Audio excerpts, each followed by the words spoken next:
Hello, welcome back, everyone. I am so glad that you have decided to spend part of your Saturday today with me and my guest, Vivian Blade, because we are having a really important conversation today about what happens when you get laid off or you get passed over for that important promotion or anything that sort of causes you to have that sense of regret, of unfulfillment, of whatever word you want to put to it. So, Vivian, thank you for joining us. Thank you for coming to share your story and tell everybody who you are. Thank you for having me, Rita. I'm so excited to be on your show. I'm a fan of yours and look forward to our conversation today. I am a workplace futurist, and that means I am really helping people look forward. Everything is changing around us, our work, how work gets done, the workplace, the workforce. So, how do we navigate and make sure that we continue to be relevant in this future of work, never normal environment we're in? So, do a lot to support professionals in their journey of being the best that they can be in navigating this space, as well as organizations to make sure that they have the kind of workplace that is attractive, that's the kind of culture where people love to work and they feel valued, especially in the chaos of change. So that's a short version of who I am and my passion. Well, and if you've been following me, you understand why, like Vivi and I are soul sisters.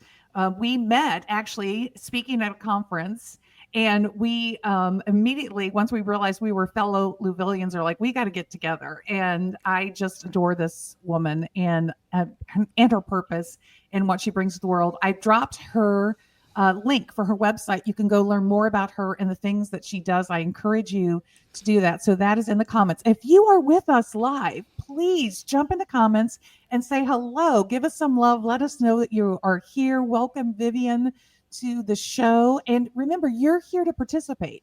So ask your questions, make your comments. We love to hear from you throughout the show. Again, we're going to talk about one of the most difficult things that people experience in their adult life, and that is getting laid off from a job. And Vivian, you came to share your story about when you navigated that experience. Tell everybody about it.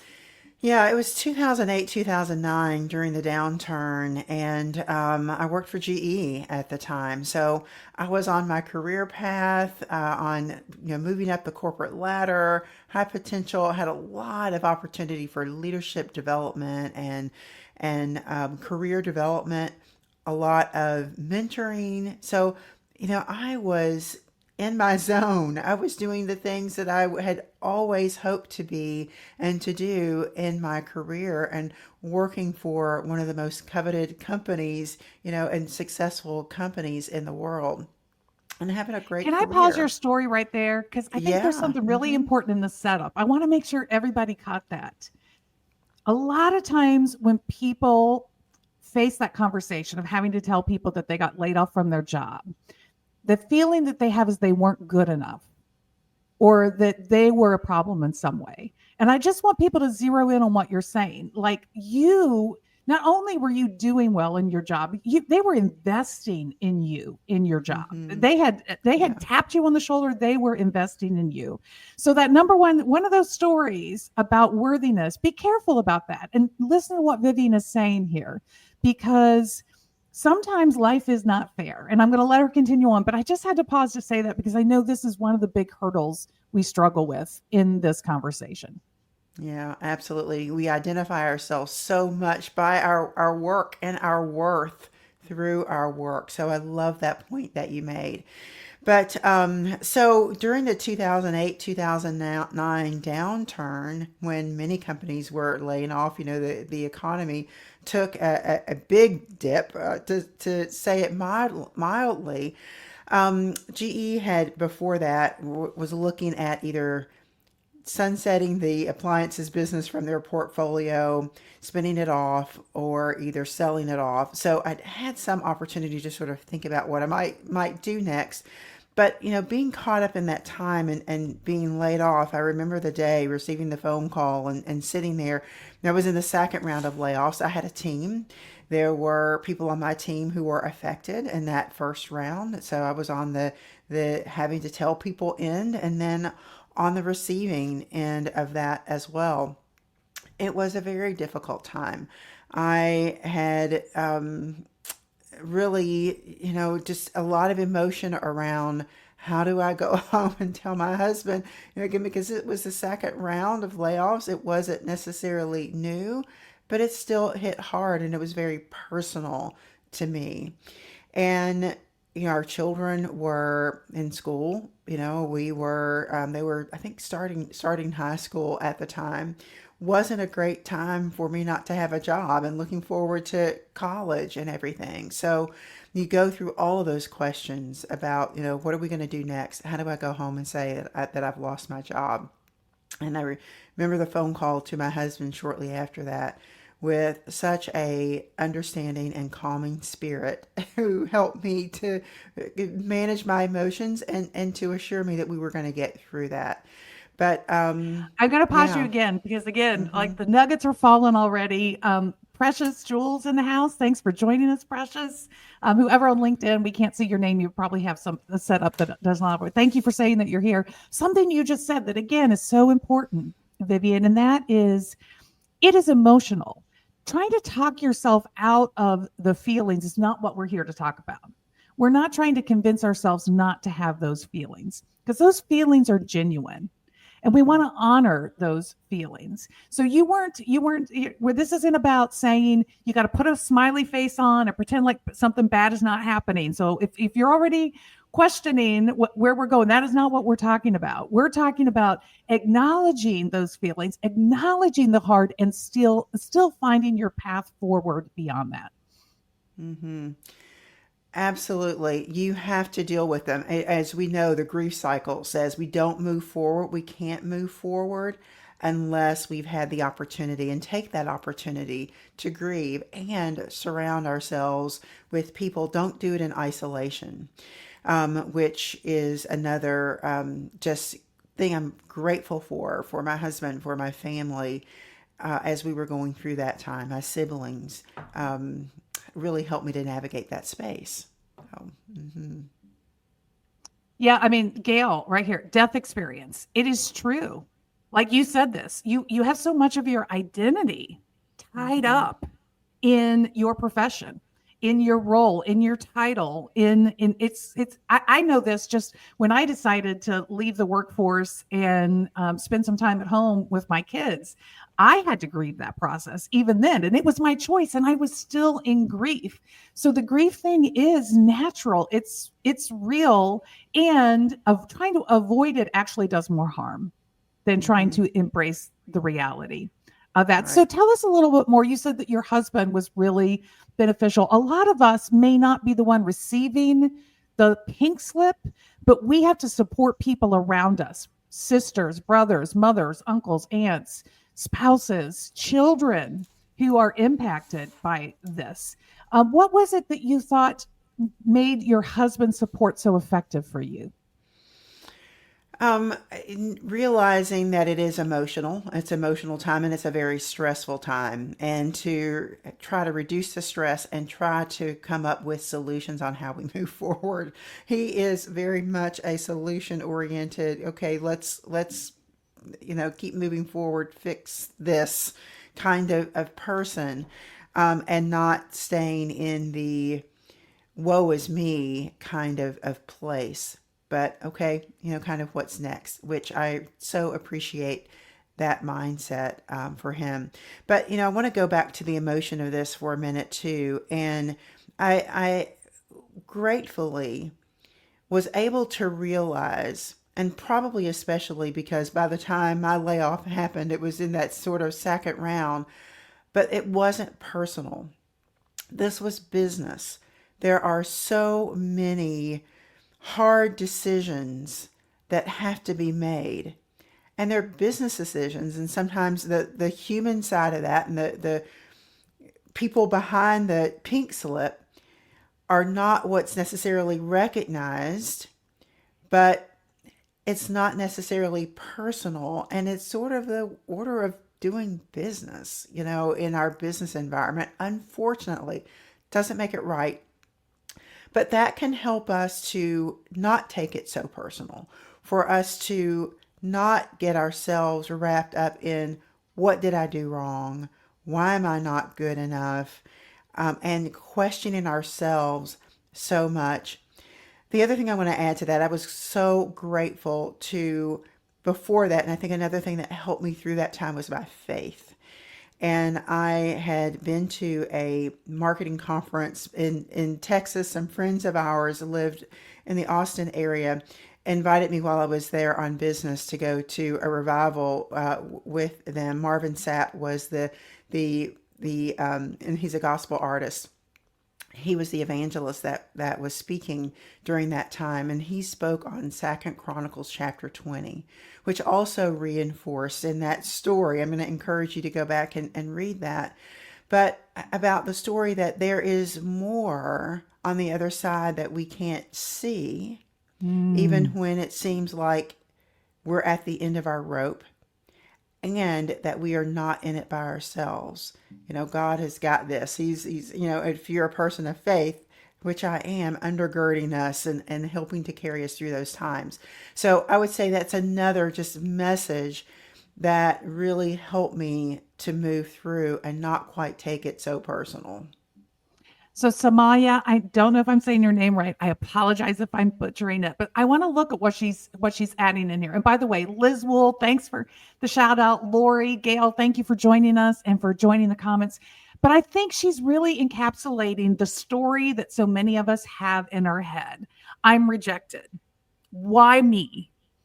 Why wasn't I given any opportunity to prepare for this? Why is this just being dumped on me so suddenly?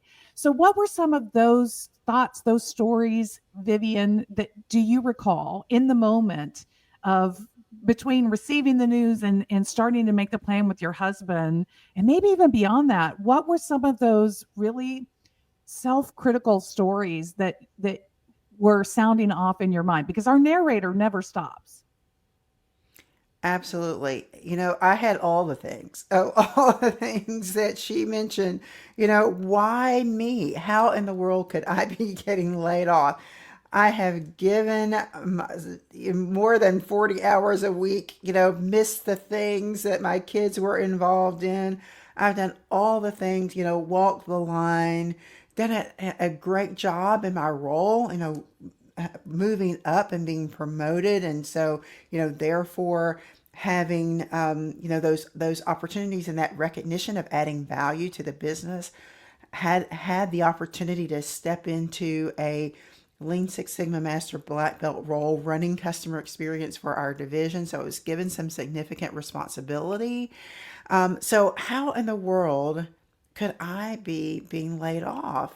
And so you deal with all of those questions of, isn't there a reciprocal sort of responsibility here?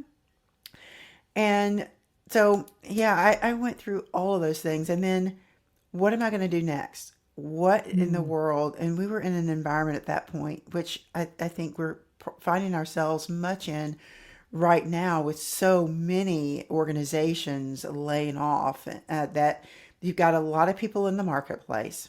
You don't have a lot of jobs, and that you can apply for. We weren't moving because my husband's company, this was a good market for them, and of course that was a stable job for him. We had kids in high school, so we didn't want to, disrupt them either. So I didn't have a whole lot of options in terms of what am I going to do next, and how am I going to make sure that I can contribute to the financial viability of my family, and how do I get back to doing something that is important for me, and work that fulfills me and my life and feels like I'm making a meaningful contribution. So I went through all the things, all those I know emotions. that the one experience that I had where I was sitting in the HR seat. So at this time, I was a senior director of HR. I was responsible for a large portion of the business at Gap Inc. It is advising directly to executive leaders. The company had its very first year where it made zero profit, and layoffs were the decision, cutting the workforce. They were closing stores, all kinds of things.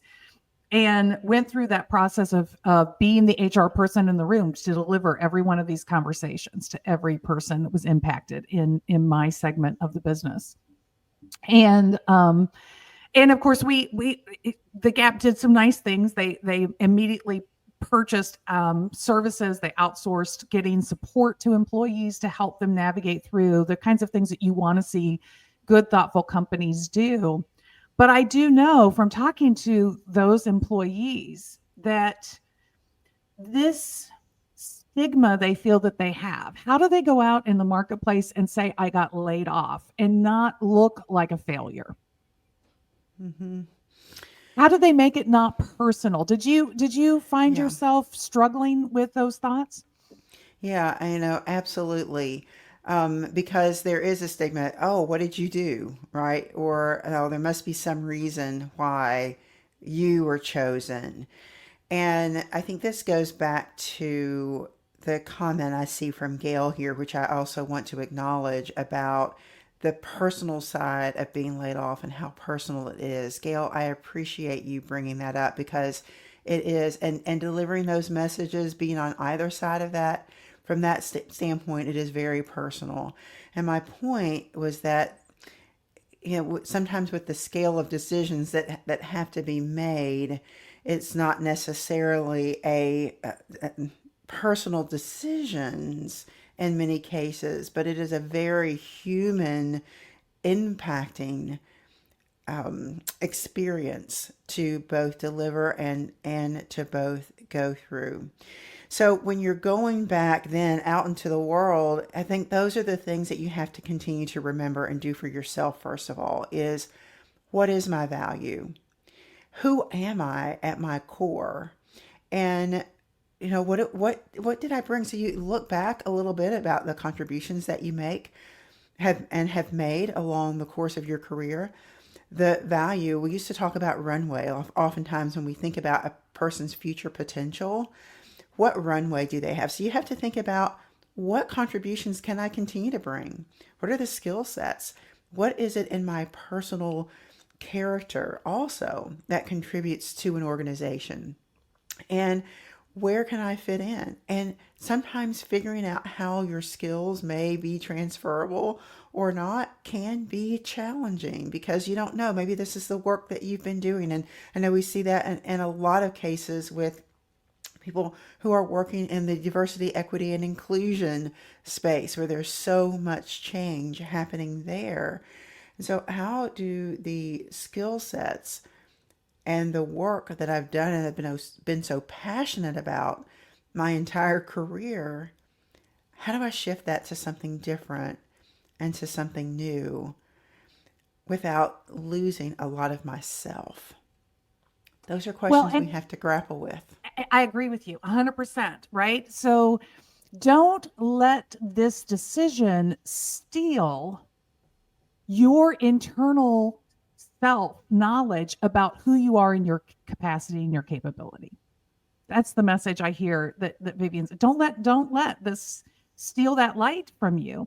But I'm guessing, Vivian, that um, there was a process here. I'm wondering, like, were you able to just summon that confidence and find that ownership and walk into the first interview, the first time you put yourself out there, or was it a journey? And what was that journey like?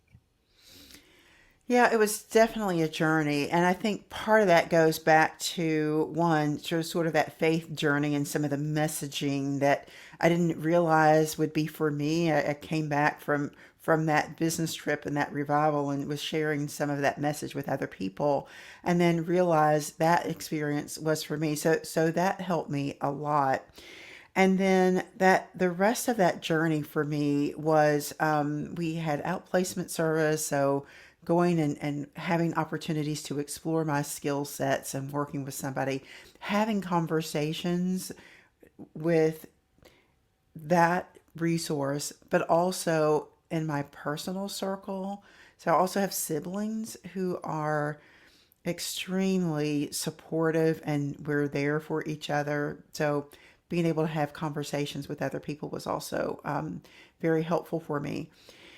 the other thing, I had to listen to some of my internal narrative in terms of building self confidence and really thinking about what my path forward could be. And here's the experience I'm talking about there. As I went to the outplacement service, you do these little questionnaires and surveys that help you to figure out what you might be good at going forward.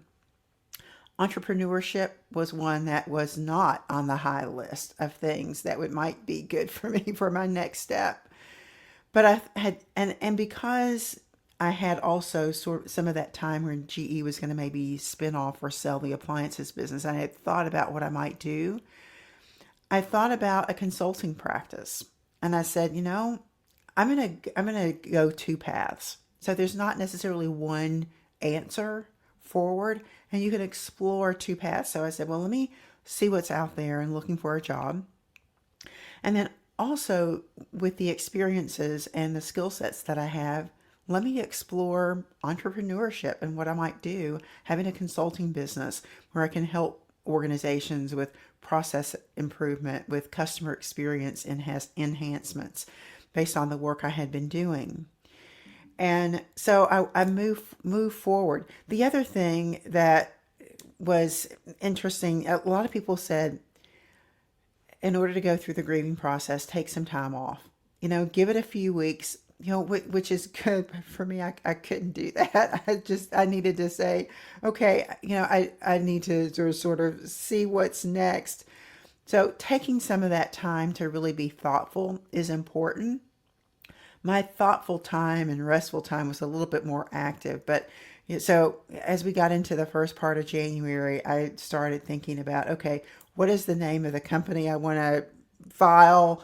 And I went ahead and filed for opening, a business and started that process. But I was still going down two paths. So I allowed myself to have some options and not be sort of only committed or felt like there was one answer. So some I love that. open-mindedness. Yeah, don't box yourself in and explore. And you can try multiple things. You don't have to pick a single path and go all in there. You can choose to explore some different things. My friend Gary from England is with us. Thank you, Gary, for joining us. And I love this statement: knowing our core values is essential. Those things that keep us rooted, the deep things that make us unique contributors that we can continue to be. Absolutely.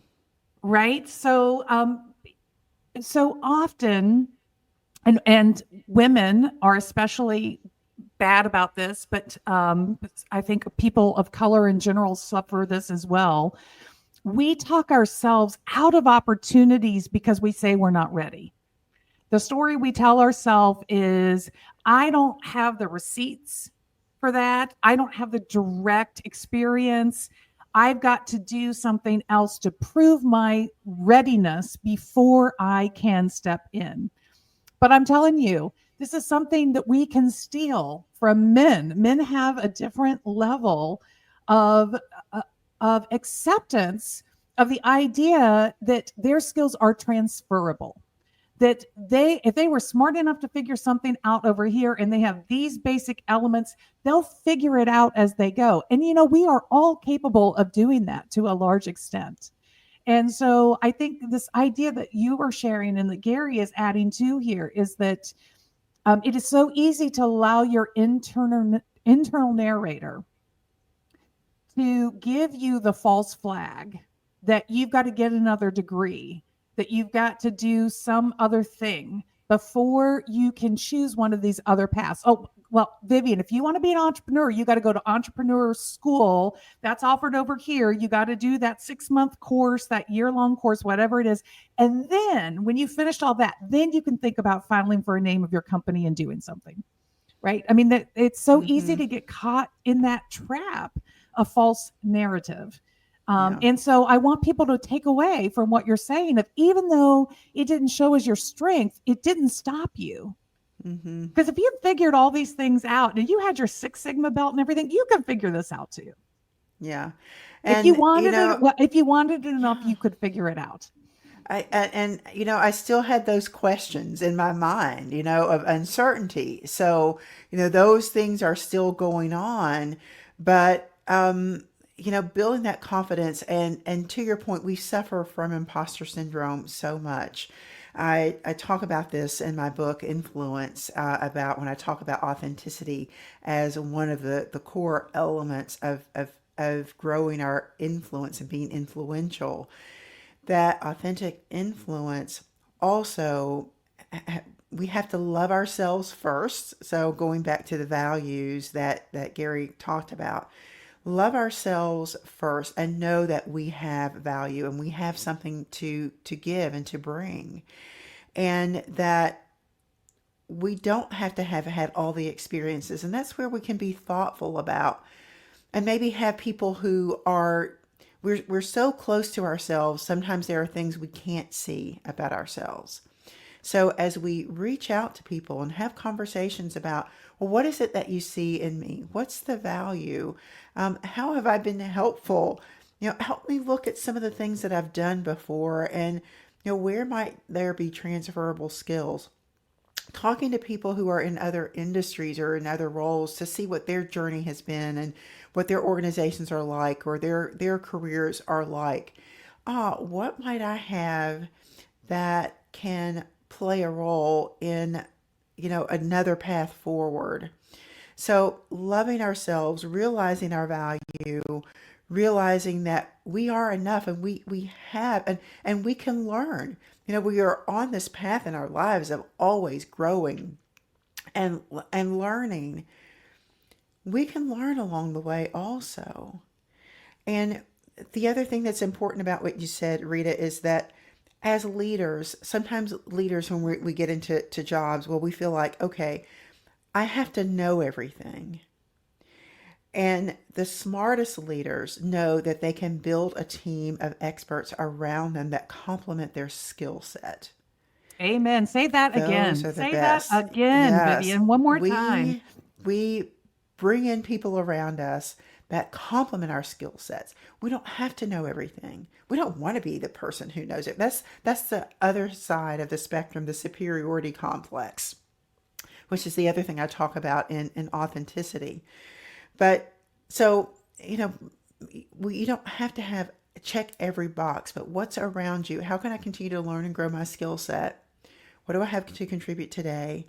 And who's around me, or how can I surround myself with experts in some of these other areas to complement what I have to bring to the table?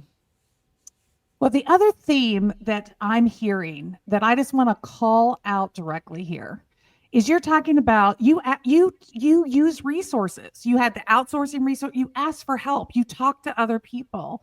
And even if your company isn't giving you those resources to help you navigate this process, you do not have to be a victim of their inability to do the right thing. You can still go rally your troops around you.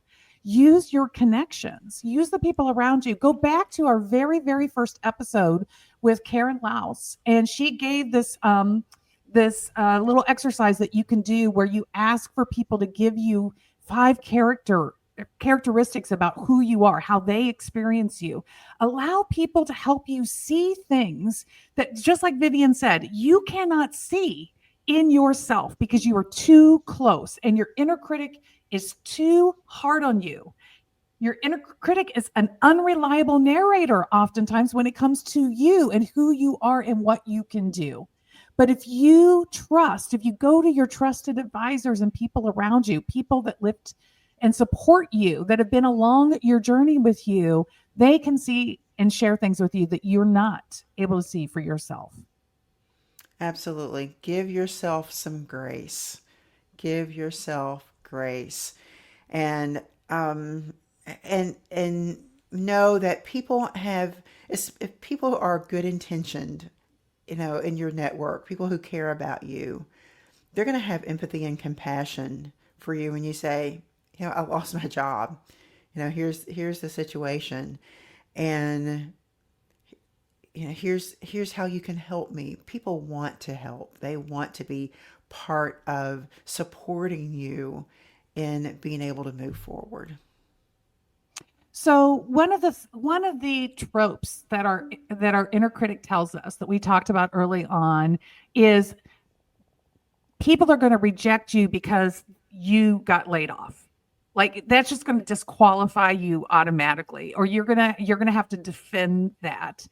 So I want the redemptive side of the story. I want to make sure we don't run out of time before you tell people the end of this story about how you stepped into that space and chose your path forward and what you were able to create and to what extent that that internal critic's voice was proven true or not true in your experience. Hmm.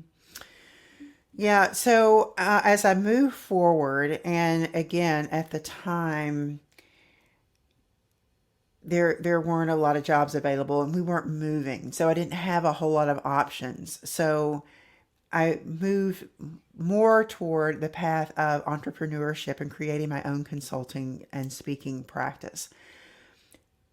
Pivotal were a couple of things. People who were there to help me. I had Jean Bliss was someone who I knew through the customer experience space, and she said, "Come with me to some client work. You'll be a partner with me in some of this work. I'll get our clients, to support your travel expenses so you can see what it's like." She helped me on that journey and getting started and was so supportive. And we worked together. We did things together for many, many years.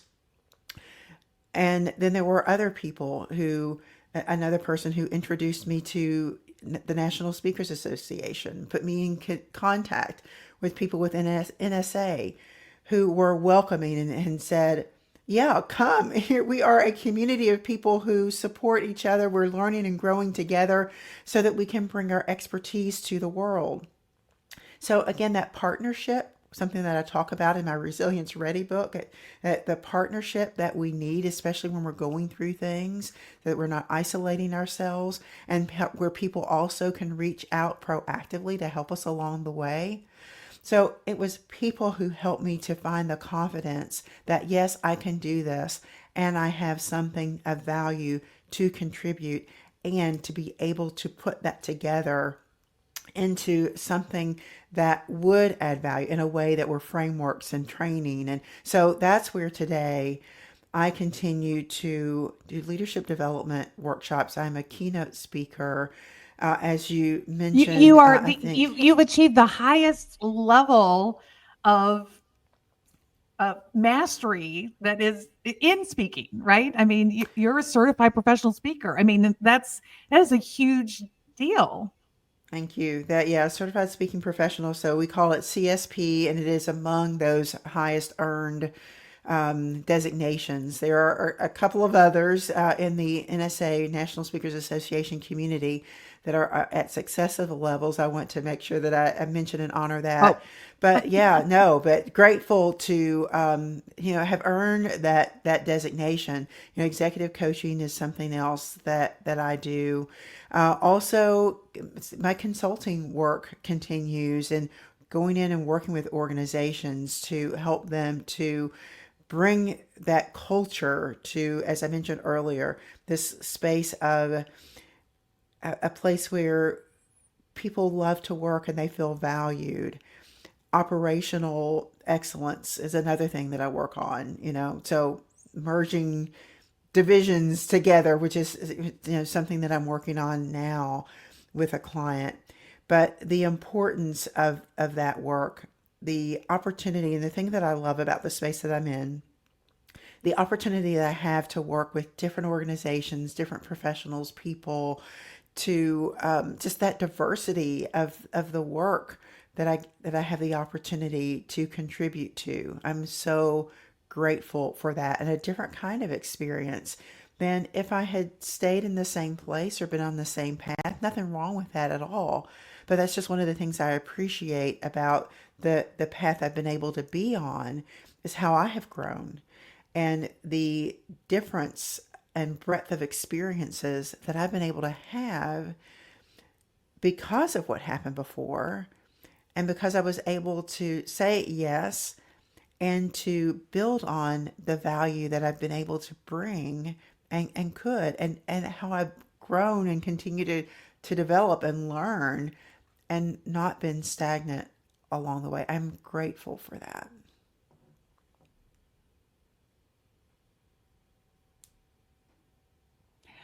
I want to call out, and I hope I think my internet is, I think, acting up again. So I hope everybody's hearing this. I want to call out, there's two elements here. One element is that you are going to, if you're impacted by a layoff, you've got to ask for the help. But for all of the rest of us out there, we have the opportunity to be those partners like Vivian had. We have the opportunity to reach back and help somebody out. We have the opportunity to make connections, to make introductions, to be part of the safety net, the support system for people who are navigating this unplanned career shift in their lives. And so I invite you all to remind yourselves of that and to look. Yeah, I want to follow up on what Rita was talking about there with a couple of elements. And, in my resilience work, to be resilient is not necessarily about bouncing back, but resilience is about how we navigate change, how well we adapt. So, resilient adaptability is something that I talk about a lot. And, in those things that Rita was talking about, mindset becomes important. So, our perspective around things and looking at our opportunities forward. So, I've done some new work around how we sort of reframe our mindset. I want to note the comment here that someone has made about, it looks like God is redirecting me in my life. And I certainly believe that the purpose I am fulfilling and doing the purposeful work that I was meant to do in my life at this point in time. And that partnership, is another thing. Our perseverance, when it comes to resilience, is about how we set the stage for ourselves to be able to navigate all these shifts. So, our well-being becomes part of that. And then praise is the other resilience ready principle that I wanted to mention in navigating this journey, which helps us to give ourselves grace and recognize the accomplishments, the milestones along the way, as well as the accomplishments that we do make. So it's part of the journey. So I to love it. I emphasize love some of it. the things you talked about. Yes, thank you. And we've reached the capacity of my internet because now I've been upstreaming for so long, it's like falling apart on me. So I guess it's telling us it's time to close the show, which is this is how you reach out to Vivian, vivianblade.com. You heard she's written multiple books. She is an excellent, just one of the best you could ever have keynote speakers. You've heard her talk a lot. You can see how the work that Vivian does is informed by her journey and how she is sharing that back with others to help them along the way. So I hope you will check out what she has going. Thank you for joining us. Next week, we have 2 more episodes that are coming up. But Vivian, this is such an important conversation. That's why we did it on a weekend. We wanted to maximize the people that we could reach. If you know somebody that needs this conversation, it lives on my LinkedIn. It lives on my YouTube, Addict Night Extraordinary on YouTube. Share this with others and let's help others navigate these life changes more successfully. Thank you, Lori, Gail, everyone for being here. We loved having you with us, and we'll see you again next week. Bye, everyone.